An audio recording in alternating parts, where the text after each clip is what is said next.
Hey everybody, I'm apparently pumping out material a lot this week where I didn't last week, which is good, I suppose. Obviously, it's been weird for everybody.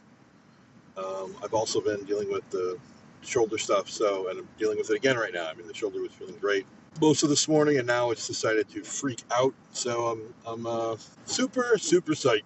And then my banks decided that they have to have a system-wide problem and not tell anybody. So it was fun to try to spend half my morning trying to figure out, and then work is work, right? I mean, it's a lot of what I was talking about really in this morning's episode, right? In terms of life continues, life goes on, and we have all these other things that are thrown at us just in our own existence. To then look at the larger scale of the world to see where things are and where they're going, to have to try to manage that as well, or to try to face that or to deal with that. It's just a lot. Anyway, I wanted to talk about hate. I've been talking about certain aspects of it already in terms of the Israel-Palestine situation, right? The level of hate being perpetrated on the Palestinians it's genocidal, sure, on a broad scale, which rather indicates hate. However, when you start getting down to what's really going on there, when you look at the reports, when you see from people who have been there or who live there, right? This is the first genocide we've been able to watch as it happens. Countless reports of IDF soldiers celebrating, mocking, torturing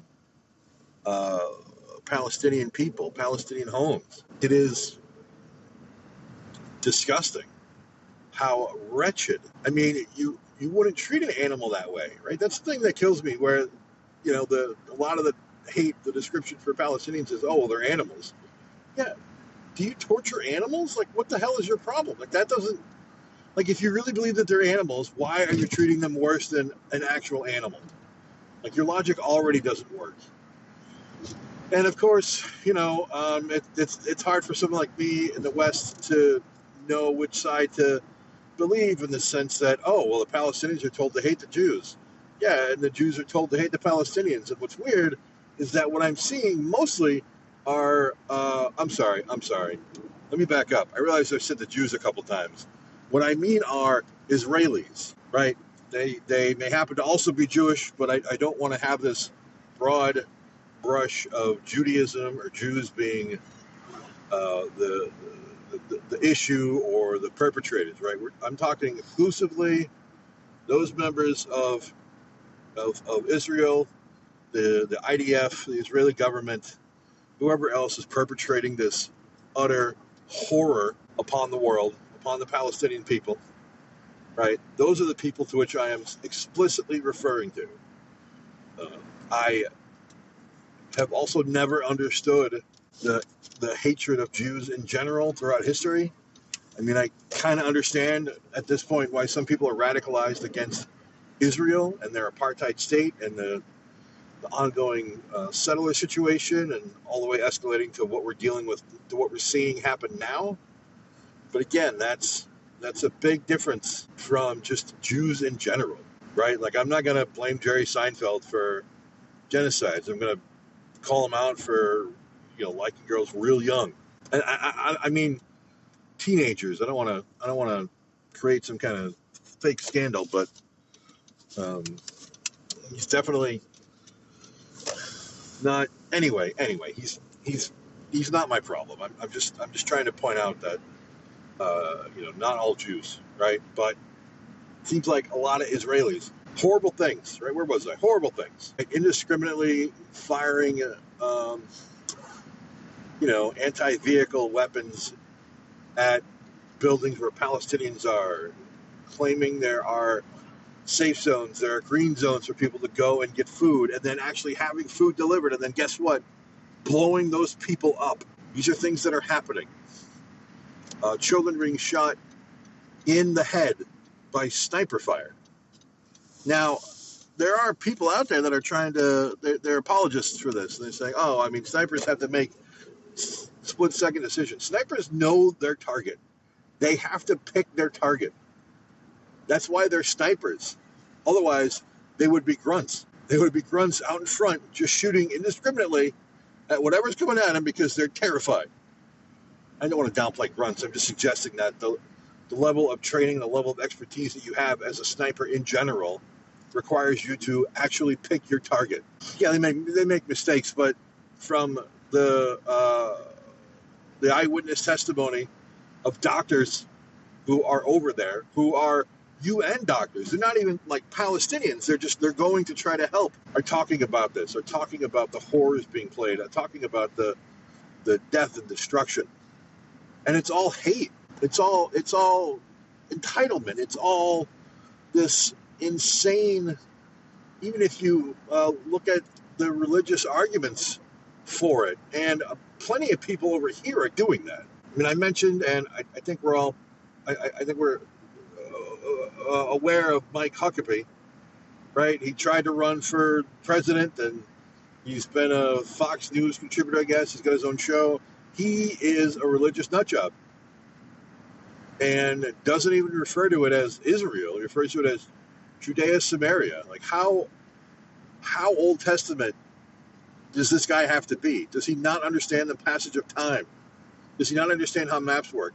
It's like everything that functions for other countries as far as how borders are built are irrelevant because, well, this chunk of land is talked about in my holy text, so this doesn't apply. Nothing in reality applies to this tiny chunk of land because we have a holy book that's survived, largely by force, but I'm going to just believe and accept that it is the absolute, abject gospel truth. It's disgusting. It's disgusting. And yes, I will be taking stabs at religion more directly as time permits. But for now, I think I'm covering enough of the bases. And this actually wasn't how I wanted to start the discussion. I had other topics about hate that I'm definitely going to talk about. But I'm just so fired up about this and about this insistence that there's no genocide, that Israel is allowed to do whatever they want, that, remember October 7th? Yeah. And how many exponentially more people have been slaughtered by the more advanced, technologically, militaristically government that's being backed by one of the largest economies, military industrial complexes on the planet, right? It's not an even battle. It's never been an even battle. The reason that Hamas, who I am not applauding for anything at all, as far as I'm concerned, they duped the Palestinian people into providing them hope and just created more problems, right? They are a terrorist organization for a couple reasons. One, it's the only way they can operate. Again, I'm not supporting it. I'm just saying that because of the nature of the imbalance of power in the region, they're also not a recognized governmental body in terms of, is Palestine a country or not? Are Palestinians a people? Right? So what we're looking at is a group who is, they're not being real helpful to the process. But at some point, you break people. They break. Their spirits were broken, and now they're breaking because they have nothing else that they can do. There's no reason for them to do anything other than resist. And, the whole thing is disgusting to me. I'm baffled and annoyed. I quite honestly, and look, this is not me trying to sidestep an opinion. Somebody actually said to me once, it'd be great if we could just nuke that whole area, turn it to glass, and we could stop having to worry about it. Like, I understand that from the sense that this seems to just look, and it's only been 70 years, right? If we consider, or 80 years give or take, if we consider the actual creation of the nation state of Israel, and the beginning of this issue with the I think it was called the Nakba. I think that they were the Nakba. I forget if that's they're Nakba because the India Pakistan was something else that I can't remember. Anyway, um, the imperialistic colonization. Look, and the Jews deserve a land. Like I'm not, and and I don't mean they deserve it. Holocaust is a pretty big deal. Like a big chunk of the reason why this was a problem is because nobody would take them, right? There were signs that the Jews were going to have a real problem in Germany, and even FDR was like, "Nah, you stay there." They were abandoned by the planet because of the hate and the distrust and the bullshit belief systems that were built around this idea that Jews were problems. And now we're seeing it play out at the other end where Israelis are problems, which doesn't help really the opinion of people who already hate Jews. I don't find that that's a compelling argument to be like, oh, you know what? These guys are okay, right? The people that already hate Jews, now they have more reason to suddenly add to their stupidity by lumping in Netanyahu with all the other people who are like, I'm Jewish, but this is fucked. Right? There are plenty of Jews outside of Israel and inside of Israel who were like, this is stupid. Netanyahu should not be in power. They don't want him. But war tends to keep people in power. It's fucking annoying.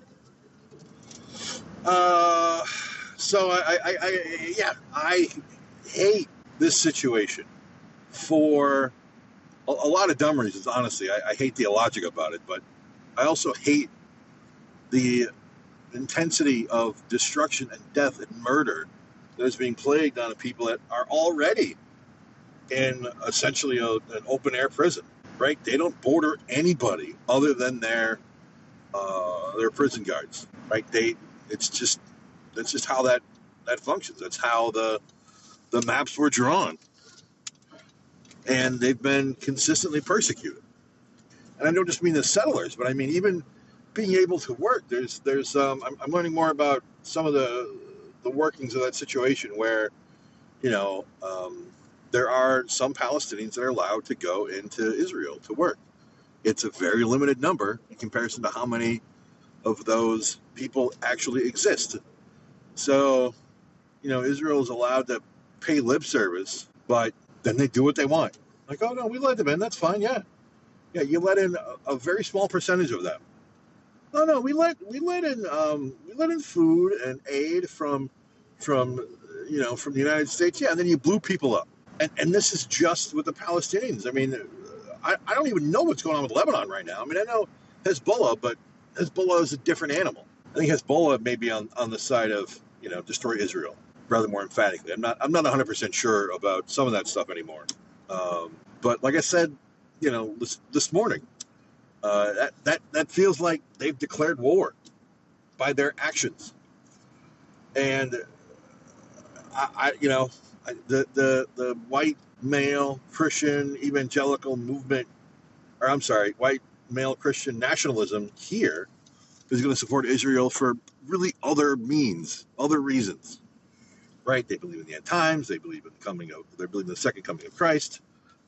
As I recall, Israel is supposed to be destroyed. So for all the Nazis, this is also good because if they fulfill prophecy, then all the Jews go away. It's wish fulfillment based on hate, not based on any sense of the Christ-like love that is supposed to be presented. I swear I've seen people suggest that Christ would own a gun. Like, what the fuck? What is going on? Like, I'm an atheist and I think this is nonsense. Like, that's not, oh, it's fucked. It's fucked. I gotta pause. I gotta pause for a minute. I'll be back. Okay, where was I? Hate. Okay. The thing I wanted to talk about, or I wanted to start with, is misogyny. Right? One of the things that has been discussed by some of the talking heads about why people didn't vote for Kamala is a lot of the same reasons that people didn't want to vote for Hillary, is that she's a woman. Ooh, so scary. What a terrible thing. I don't recall if exit polling reflected that being an actual reason, but it was definitely expressed during the campaigns. It's been expressed by people that you watch interviews from different sources. I've seen a number of clips, and it's not an unusual answer. I'm not saying it's the answer or that it's why she wasn't picked ultimately, but it is definitely a factor. And frankly, back when it was Obama and Hillary, I even told people, I'm like, this country who had slaves and who lynched black people in the streets and who hung them on the weekends for families to come and fucking watch will choose a black man over a woman. I was right. I was right. And it's another sickening area that we have to kind of contend with now, that we have to really deal with again and face. You look at all the different things that women were not allowed to do for the entire time this country was around. They had to fight to be able to vote. It wasn't until the 70s they were allowed to open their own credit card, have their own mortgage, be their own person. Divorces initiated by the wives. No-fault divorces is what is the problem that a lot of the people in the right are having. They want it. These white male Christian nationalists want to be able to beat their wives. This goes back to the whole thing about treating the Palestinians worse than animals, but calling them animals. You call women property because you want to have the right to beat them. You beat your property? Like what does that mean? How is that logical? That's not what it is. It's not what you want. It's not really what you are doing. You're not getting property so you can destroy it. You want to be able to exude power and punishment over someone else. You want to pretend that you're able to lord all of this fear and superiority over another person. This is about ego. This isn't about oh well, I own them. This is about you wanting to stroke yourself because you're a man. A man. Fucking idiots. I spent a lot of time with my mother and her friends, just by the nature of the upbringing I had, and I've worked with a lot of women in my life, but I have a lot of female friends. I seem to have always identified more, by and large, with women than men. Yes, make all your jokes. Facebook for a while thought I was an old woman. I don't really care. It's not even I'm comfortable in my sexuality. It's a stupid argument, right? It's a stupid, schoolyard recess bully concept to try to insult me, to be like, oh, you're just a woman. Yeah, fine, maybe, whatever. Who cares, right? Maybe I just fit certain stereotypes, and I could give a shit, right? It's this idea that half the population, give or take, is somehow supremely inferior to the guys, to the testicle carriers, right? To the sperm donors, to the dipshits who think that they're superior, right? The reasons that girls mature faster than boys is, I think I talked about it. I don't even know the amount of recordings I've had and deleted, and these are all just off the cuff. And the bulk of global societies, it seems like men don't have to mature. They don't have to really. They do have certain societal expectations, cultural expectations, and a lot of them are stupid. Don't cry, just hold it in, which frankly is part of why men lose their shit, and part of why women get beat. It's because guys aren't allowed to have emotion, and they think that means it's okay to beat up other people, to beat up their wives, their girlfriends, their kids, and maybe they don't, and they can't control it because they're fighting a losing battle within themselves, right? And I don't want to. I don't have a lot of sympathy for people that beat women and children.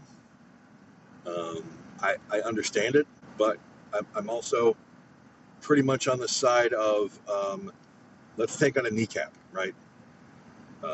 I believe in some form of punishment for that because it's horrendous. Even from the stance of all people are equal. Sure, men are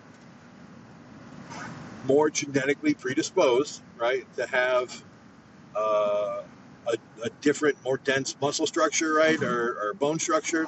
They're going to do more damage per capita against a female of the species than the other way around. Typically, obviously, there are exceptions. If you put me against Greta Thunberg, yeah, I'd probably mess her up. If you put me against Ronda Rousey, I would be in a coma. It's, and actually, Greta's probably got a lot of what's the stamina, right? So she just wear me out. She just jump around the ring, and I would pass out in, I don't know, 4 seconds. It wouldn't be a beating, but she'd still win. All I'm saying is that it's stupid.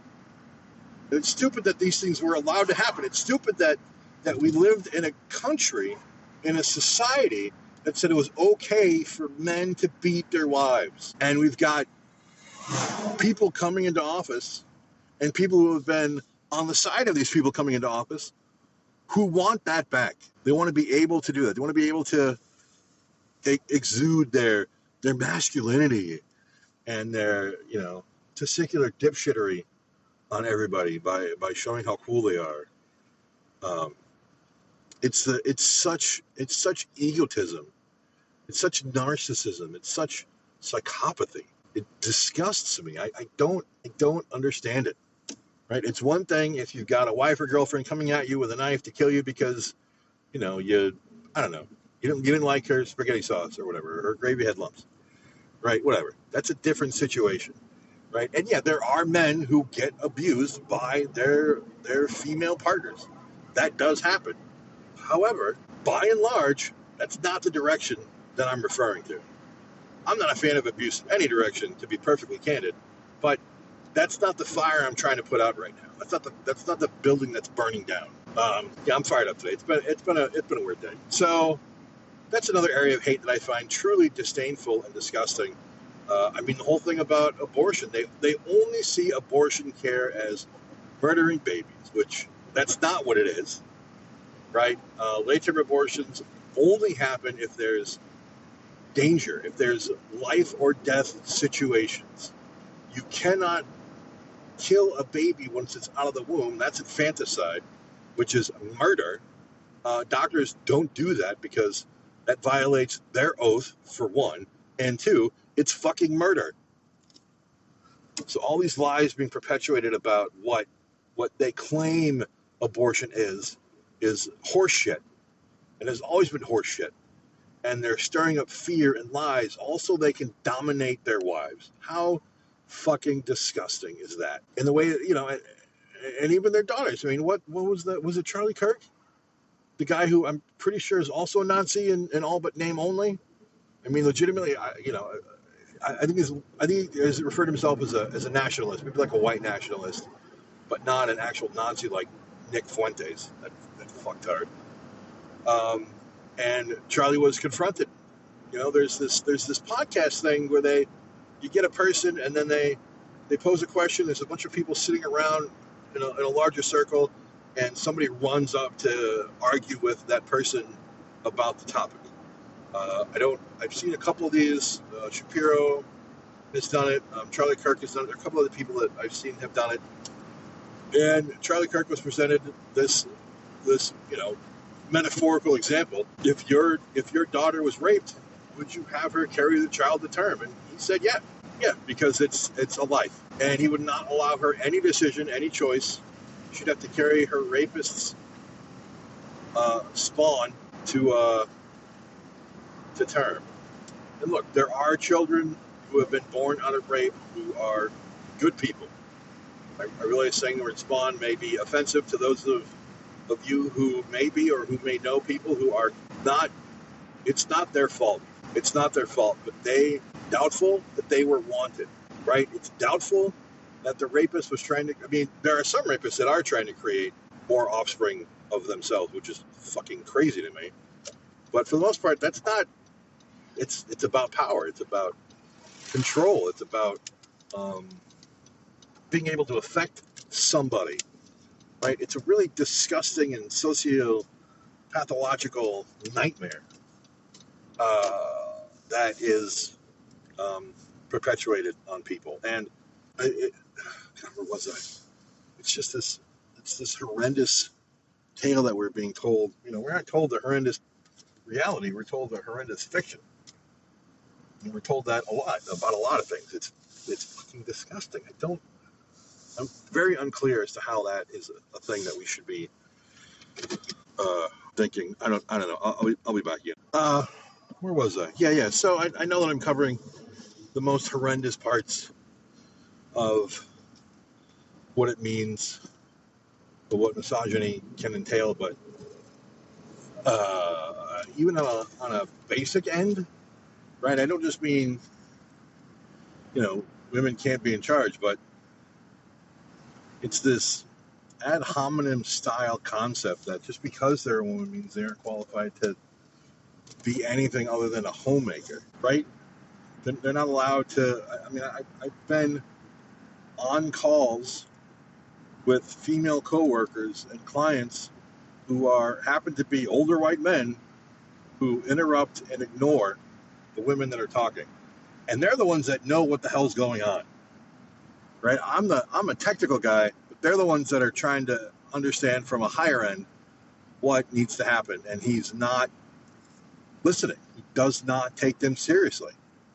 I don't know how many women that I have talked to over the years that have brought up this fact, and it's not everywhere, but it feels pretty close. And the weird entitled, just it's difficult. It's difficult for me sometimes to try to articulate some of this stuff. It's all nonsense to me. Like, I don't understand why people can't be viewed as other people, right? I mean, it's one thing if it's an all-woman racist biker gang who kills only black dudes on Thursdays. Like that. That's a little specific, right? That's more what you do and not who you are. I mean, it's clearly who you are, but it's not what little I know of you, right? It's not like I walk into a room and I see all the women and I'm like, oh, there's that one guy. He'll know everything that I want to talk about, and he'll know the most about it, right? This hierarchical view in definitely in the evangelical movement in terms of God, Jesus, husband, wife, children, whatever, right? I mean, it's all this hierarchical nonsense, and the man is at the top, and you're supposed to defer to the man if you have a disagreement about your theological stances, and you have to adhere to what he says. So he's correct simply because he's the man? That is stupid. God, I can talk about that probably for entirely too long. It just infuriates me. And then, just kind of race relations, right? And it's a little more deliberately color-based than it was always. I mean, it wasn't always color-based, right? I mean, for a while, Italians and the Irish were not considered welcome. There was racism against them. And eventually, I think, in the 20th century, they became white people. I mean, Sicilians have the tan, but effectively they're still, white people. But with the way that the white male Christian nationalism is going, if you're dark in any way, shape, or form, you're the out group. You're very much the out group. And those people like Vivek, they're useful, but they'll never be what Trump is, right? They'll never be a Matt Gaetz. They'll never be at that level of real power, right? You'll notice Vivek and Elon Musk are working together, and I know he's putting women in his cabinet. The chief of staff actually sounds really, really good. I mean, she sounds like a great pick, just in general. Not a fake pick, like having Tulsi Gabbard run DI? I forget. Yeah, I mean the racism, the again, that egotistical, narcissistic perspective that, oh well, we're more civilized and we have the Bible. Yeah, people who weren't white brought you that faith, and you've perverted it to such an extent that you actually claim, unironically, that Jesus Christ was white. If he was a Jew at the time he was supposedly around, in the place he was supposedly around, he would not have looked like a fucking European. You insolent twats. It's so stupid. So stupid.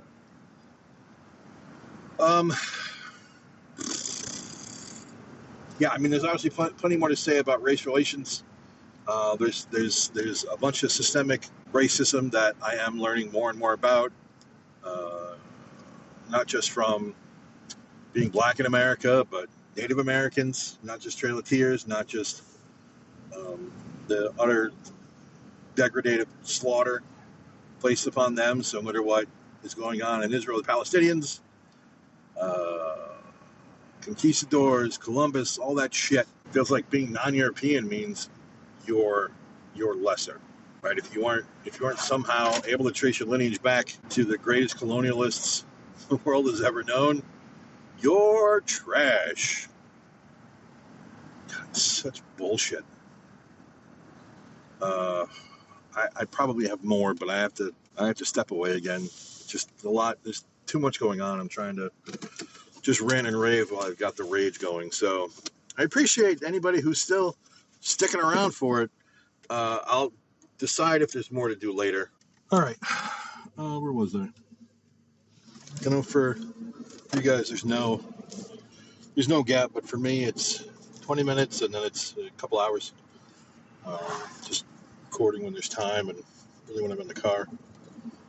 You probably already know this, but today's going to be a root canal, I think. It's lengthy, it's angry. I think it's mostly accurate, so I'm just warning people by labeling it with that title. As opposed to random rambling, it's more focused rambling, I guess. Still rambling. God, where was I? Let's see. We talked about hatred against women, which could go on for fucking ages. Hatred against people of color other than white. And again, that wasn't always the case.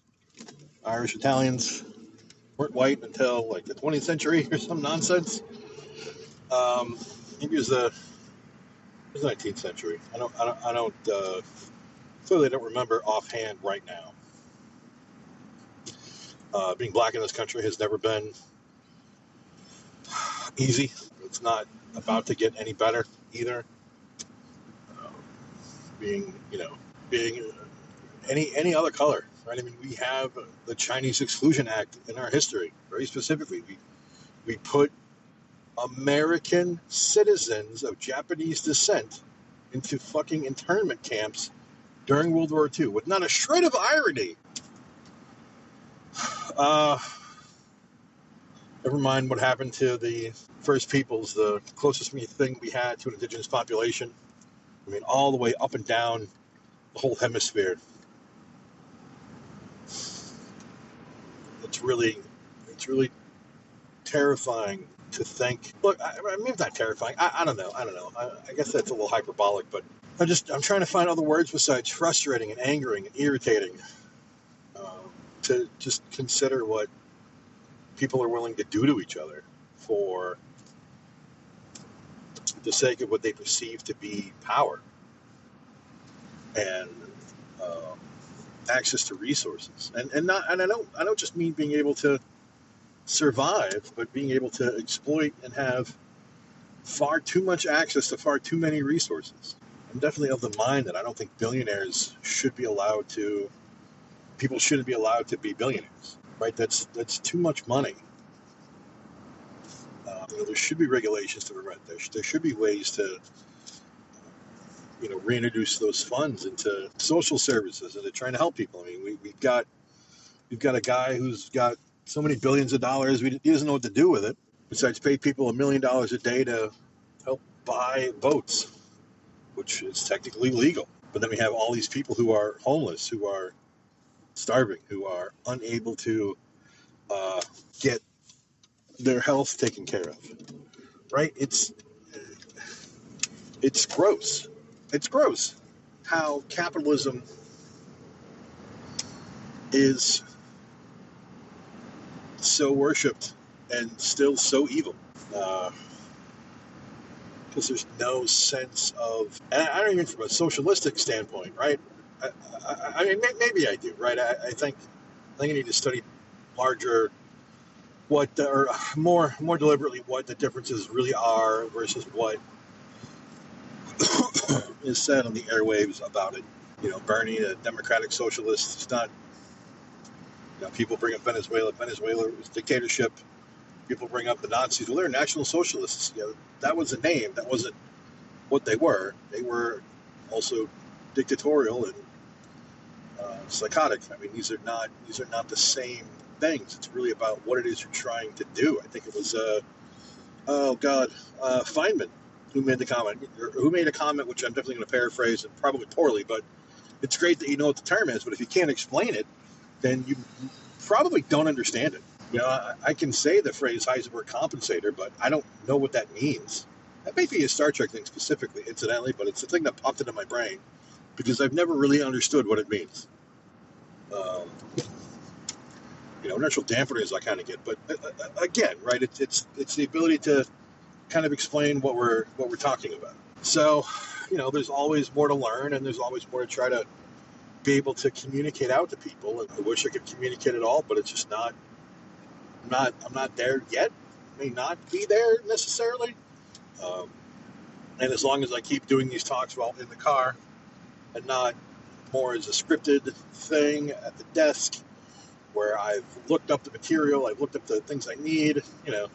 Something like this is just going to be, is he off his mind? Is he out of his rocker?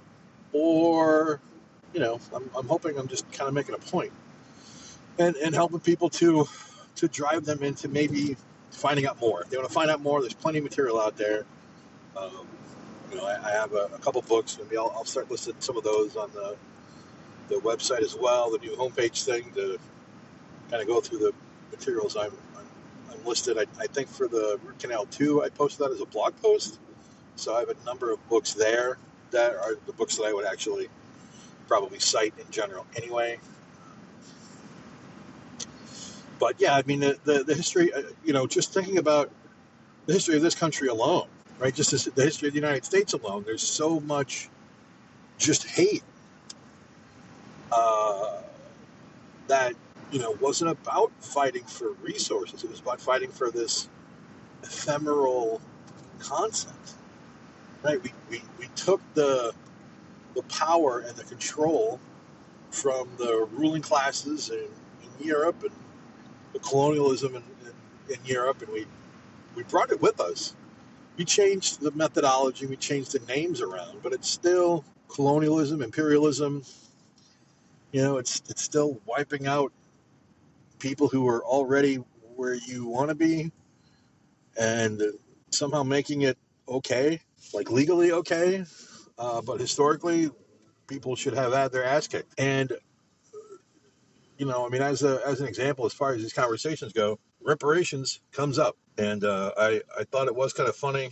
Dave Chappelle kind of lampooned the idea of reparations, or just giving black people money and what they would do with it. And I've talked with this with other friends who have discussed just the idea of, you still would have to educate people on how to handle the money, what to do with it, how to leverage it inside capitalism, and that to some extent is still kind of white-splaining, I guess, as opposed to mansplaining or whitewashing. It's somehow a combination of that. Going to black people, listen, this is the money that we're able to pay you for the centuries of oppression and slavery, and all the horrible things that have been done to you and your people. You should invest that money. Here's a card. Call my guy. He'll help you out. Right? Like that. It just seems difficult on its face to go with that plan. Um, and but it's not that I think that it's wrong, right? One of the things that I found kind of compelling was this is ages ago, right? It was I think it was The Surreal Life on MTV, and it was kind of washed up stars who were just getting together to do a real world kind of thing or whatever that show ended up being. I don't remember every aspect of it, but I remember MC Hammer was on it, and he said something that struck me. That's always stuck with me. And I thought about it in terms of like if I won the lottery, which is going to sound wild, but one of the things that he did say was, when he hit it big, it happened. It just like that, right? It just happened.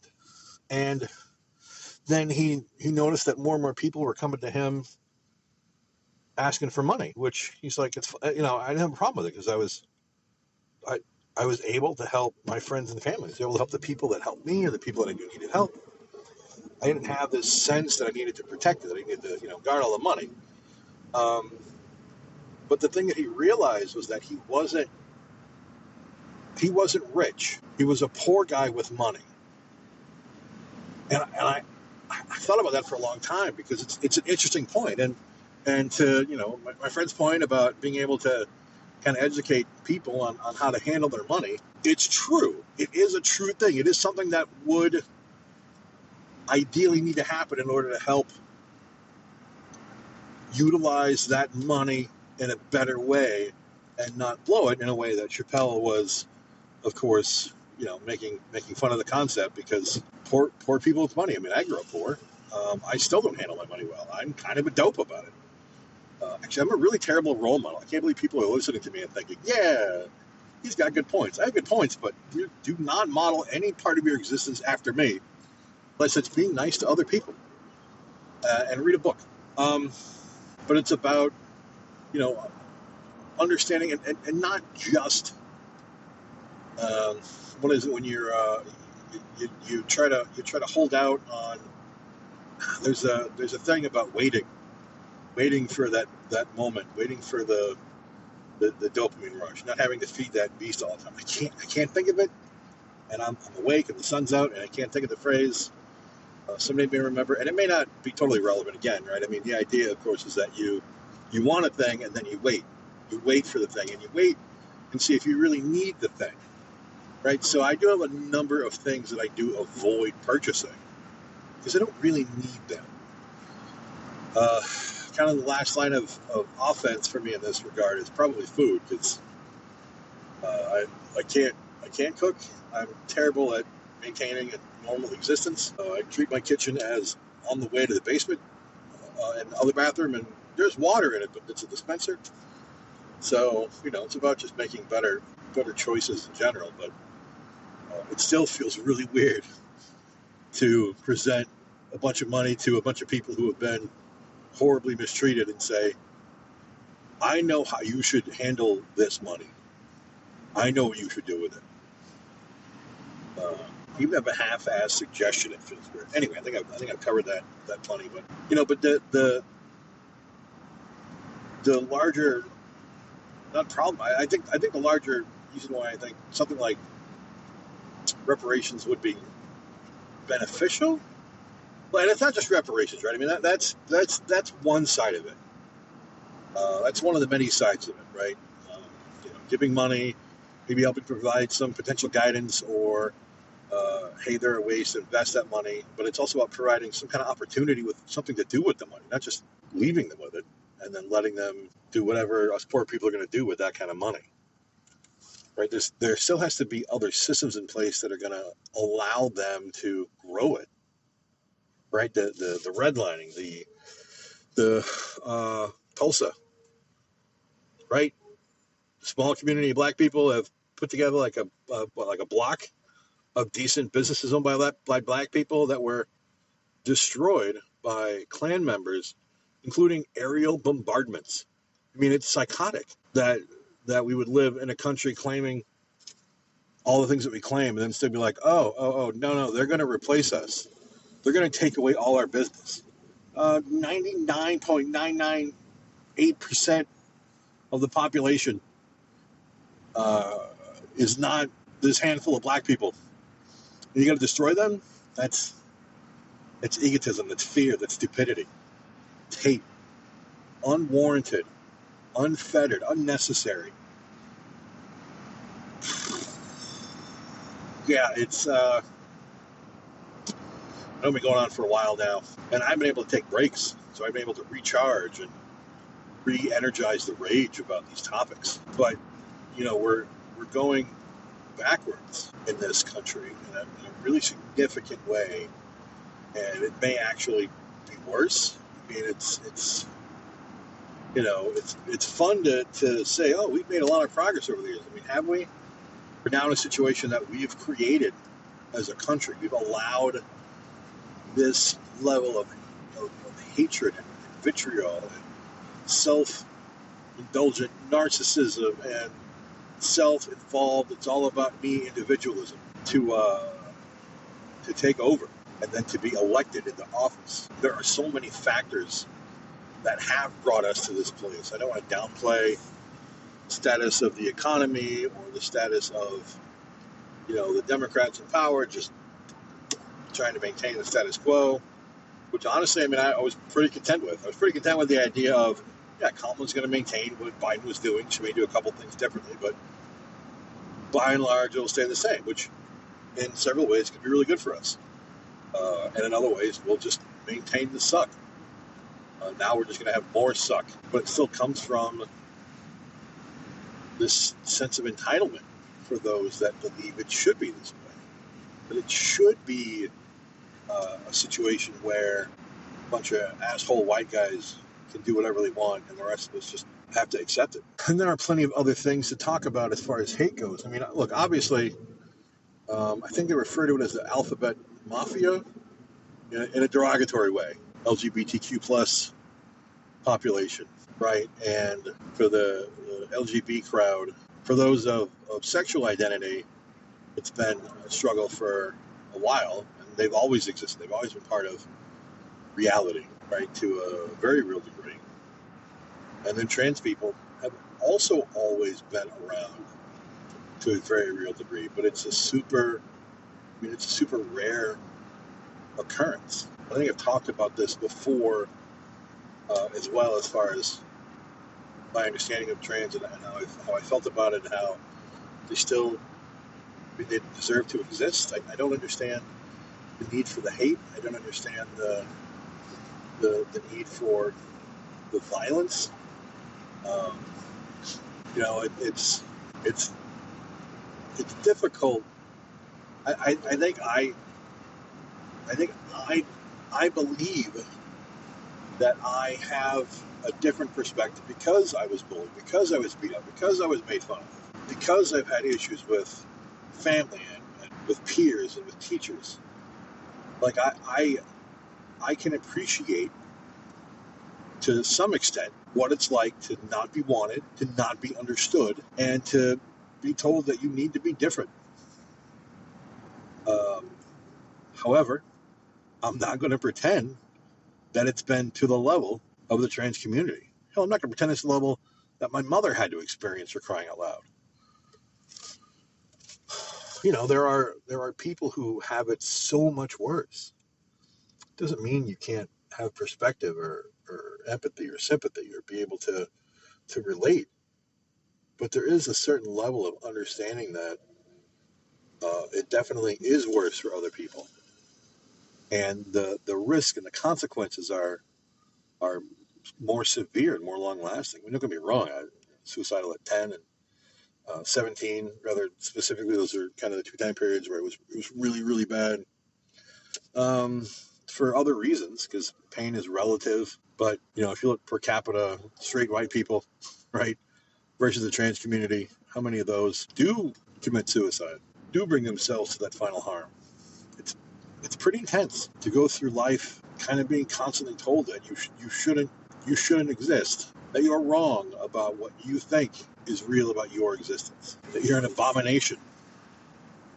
That they didn't ask for that.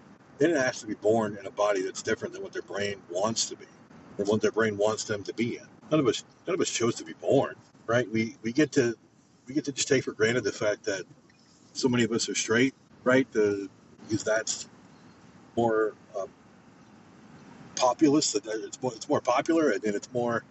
I was saying, I mean, normal from a statistical standpoint, but uh, that's just a wave function. It's not. It's not the definition of what's supposed to be normal, what's supposed to be true for everybody. Right? There are outliers, but those outliers still exist. Doesn't mean that they shouldn't or that they should be ignored or treated the way that they're treated. Uh, and yeah, I mean, all the lies that have shifted from the gay community to the trans community, as far as grooming, when we keep finding people of religious organizations who are the groomers, who are the assaulters, who are the offenders, who are the traffickers.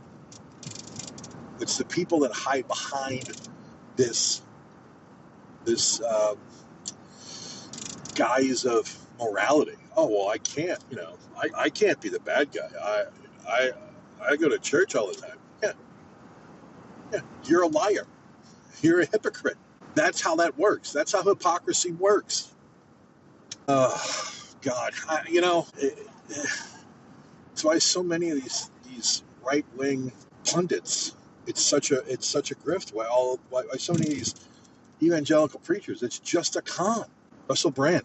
Russell Brand has faith now. Yeah, sure he does. He develops faith before prison, as opposed to in prison. He develops faith when all these accusations are coming out against him. And not for nothing, people knew that he was a piece of shit back in the day. He's just trying to hide. He's just trying to use the same grift that's working here for various people. It's just difficult to ignore everything that's going on, and it's impossible to take it all on as though it's something that can be solved by a single person, right? It requires steps, it requires communication, it requires outreach, it requires effort. What I'm doing now, it's great. It's yeah, cool. I'm bringing to light things for people that may not think about this stuff or may not know about this stuff, or may already agree with me. That's all fine, right? It's not a problem. I think it's good to be reminded to some extent. It's good to engage in these kinds of discussions, to keep in mind that as much as things are about us, the world doesn't evolve around only us. Do we have a responsibility to everybody? Not necessarily, but it's nice when someone has your back, right? It's nice when you have a friend who shows up and can help you, and it's nice if you can help somebody else. And that happens in different ways. My ex used to volunteer at different places, different times of year. She Habitat for Humanity. I couldn't do that. For one, I'm terrible with tools. I have friends who will tell you. It's not for lack of trying. It's for lack of, I don't know, mental capacity. Can't cook. Can't level a shelf. Yeah, I can have these long, lengthy discussions in depth about things that don't affect my day-to-day directly. But give me a level and a clear plastic shelf to hang up so I can put toys on it, and I will lose the level and eyeball it and realize that is not right, and hope nobody notices, because I can just blame the toy not being level. The shelf is fine, the toy doesn't fit right. It's just recognizing kind of your flaws and being honest about it, not being a over dramatized baby, which I will also tend to do. I think it's reasonable, but I don't doubt that on the surface it looks like maybe you should relax. Which is a weird way to try to close this out after however long this is going to take for you to listen to and realize he thinks he's being he needs to calm down. Now that's weird. It's weird because he sounds psychotic right now. But I don't know. I want as much good for the greater community than we have. My brother more deliberately wants to live in the Star Trek kind of utopia Feels like it's something that should be achievable, something that we can attain. I am way more pessimistic about that. I feel like we're not capable of it. Um, but I think his dream it's worthwhile. It's worth wishing for, right? If I can wish to win the lottery, why can't I, if I'm going to dream about something completely insane, then why don't I wish that you figure out that there is no great enemy for us? The great enemy is our own ignorance and our own self-loathing and our own egotistical, narcissistic, unnecessary amounts of hate for the other. I'd love to have what are my three wishes? That people would get out of their own way and shut the fuck up. That people would appreciate each other and want to work together to do more, to be more. Yeah, no, this is cool. I'll stop here right in the middle of the intersection. That's great. I mean, the light's green, but nobody's moving. Oh, there we go. Oh, just in time. Hooray. Ugh, I hate that intersection. Anyway, look, I just want, don't even think about it. I just want people to be more outgoing, but some acknowledgement that these other people exist and that they warrant some level of support, right? The trans thing. So, I've worked at a couple organizations now where they put in their pronouns in their signatures, and I know plenty of people who shit all over that concept. And it's really just about supporting that. Hey, listen, we acknowledge that there are people out there who have a different way to present themselves. And yeah, I think I said it before. Some of the terms I'm probably not going to say it to somebody, even though language evolves and I should get over that, right? Like the Zim Zer stuff. But I'm the guy who resisted getting a smartphone, so maybe I'm not ready for all of it. But it doesn't mean that if you want to be called Zim Zer, and I'm like, no, you're a him, right? I'm not going to do that. Well, I will probably stick with like they them though, because that's slightly more universal, or just you. Oh, you can't do that. What are you doing? Why do you want to get into my lane? Why couldn't you have gotten into my lane behind me like everybody else behind me? Oh, Lord. Yeah, I'll let you in. Fine. Come on. Punch it, you wacko. Puncture a tire, but get in front of me. Yeah, so it's not even, I don't know. I don't even see it as making a statement, putting your pronouns in. It's more just to other people. Maybe it's a dog whistle. Maybe it's virtue signaling.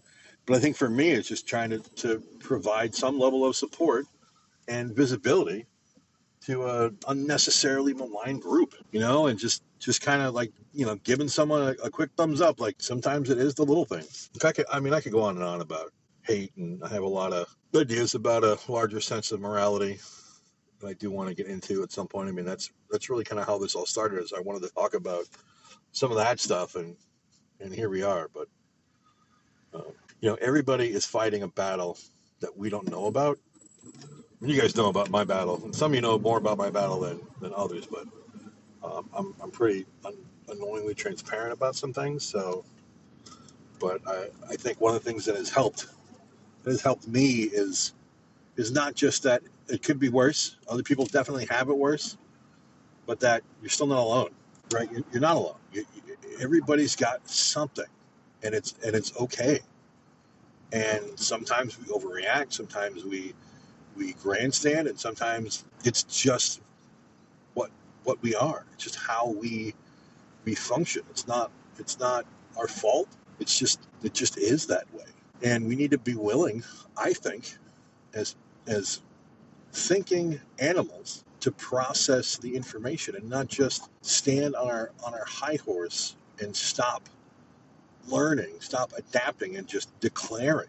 I think if you have a pretty basic metric of other people count, other people matter, I think that's a good lens to start from, to gather knowledge, to understand politics, to understand other people, to understand sociology, to understand how systemic racism still exists, how systemic classism still exists, to appreciate that a genocide is a genocide no matter who's performing it, no matter who they're targeting. We're not going to get better if we just stand idly by and let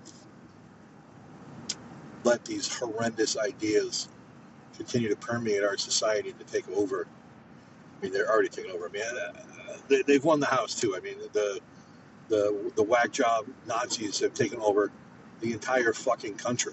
They've taken over the entire government at the federal level. Now more than ever, we gotta stand. We gotta find some ways to show that this is not what we want. This is not, and I don't mean from the sense of Americans. I mean from the sense of being human beings. This is not what we as human beings with fellow human beings want. Yeah, I'm probably repeating myself several times over, but I don't know. Sometimes I don't know how to end these things. And now I can't because I'm on an on-ramp, and it'd be weird to try to end the recording because I could get into an accident, which I definitely don't want to do. I'm going to pick up my child. Won't be able to call anybody because I'll have been in an accident. He'll be waiting, and I'll get in trouble even though I'll be in a hospital. It's a whole thing. But now I'm on the highway again, so I'm going to stop the recording. But listen, I appreciate anybody who's still here, and I'm hoping to start providing some more informational pieces. Again, I keep saying that. I'm trying. I've got books to read. I'll probably start doing it a chapter at a time. Yeah, maybe the news will stop being so insane. I'll be able to start focusing on something else. But appreciate all of you. And yeah, just remember why you fight. Remember why you care. And hug all your loved ones and maybe a couple of people that you don't love. I mean, if you hate them, I'm not saying hug them, right? I don't know. I don't know how I am about the whole turn the other cheek thing. I haven't got beat up enough times, but definitely try to forgive people for your own sake. Don't forget. Forgive. Yeah. You forgive for yourself. Forgetting is for the other person, and I don't think you should do that. I think you should learn from those situations. Try to let go of the hurt and the pain, which is not easy. It's not fun. I haven't done it with everybody. There's still a couple of people that if they were on fire, I would not care. But it's important to try to figure out how to find some peace. Sometimes helping others is how we can find our peace. So, yeah. Yeah. All right. I'm sorry. I'm going to go. Oh, my God. That car is close.